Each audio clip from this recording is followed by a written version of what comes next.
নতুন বাজেটে মাত্র ২৫,০০০ টাকা বাড়িয়ে ৪.৫ লাখ টাকা করমুক্ত আয়সীমা প্রস্তাব করেন অর্থমন্ত্রী, যেখানে সর্বনিম্ন ৫% কর হার স্তর তুলে দিয়ে নির্ধারণ করা হয় ১০%।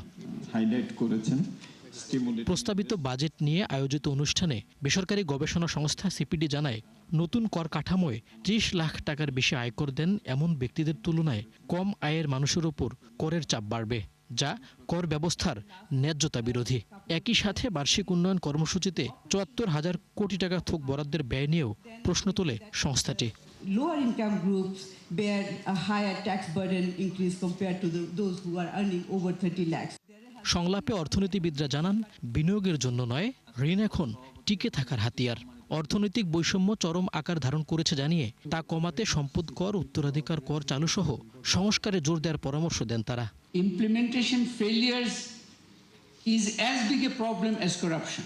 If you calculate the figures, it may be more than capital flight. And the third one is what I would call institutional waste. Unnecessary offices, state-owned enterprises, 122 mone ache. Only 37 are in a way functioning.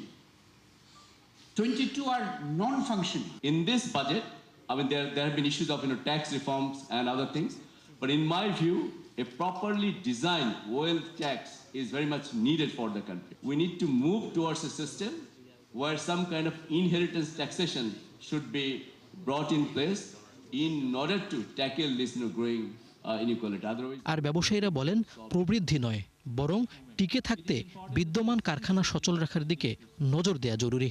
And for that, energy is the biggest headache, and we cannot see the real plan of actions, how they're gonna ensure the existing energy. Budget বাস্তবায়নে রাজস্ব আয় বাড়ানোর বিকল্প নেই জানিয়ে অর্থমন্ত্রী বলেন, সংস্কারের অংশ হিসেবে 2 ভাগ করা হবে এনবিআরকে, যেখানে রাজস্ব নীতি তৈরি করবেন কর বিশেষজ্ঞরা। বাংলাদেশের মেজর ট্যাক্সেশন প্রবলেম এনবিআর এর প্রবলেম হচ্ছে policy making. If you get that right to start with, only 50% problem is solved. So policy level, we want the expert group to make the policy, not the bureaucrats. The expert group will make the policy. Bureaucrats' job is to execute it. So we are bifurcating this and hopefully it will work again. Gas বিদ্যুৎকে প্রধান সমস্যা উল্লেখ করে অর্থমন্ত্রী বলেন, অন্তত 1.5 বছর লাগবে এসব সমাধানে। ওভারঅল সিচুয়েশন যেটা আমাদেরকে 2 বছর সময় দিতে হবে। মইনুল হাসান, ৭১, ঢাকা।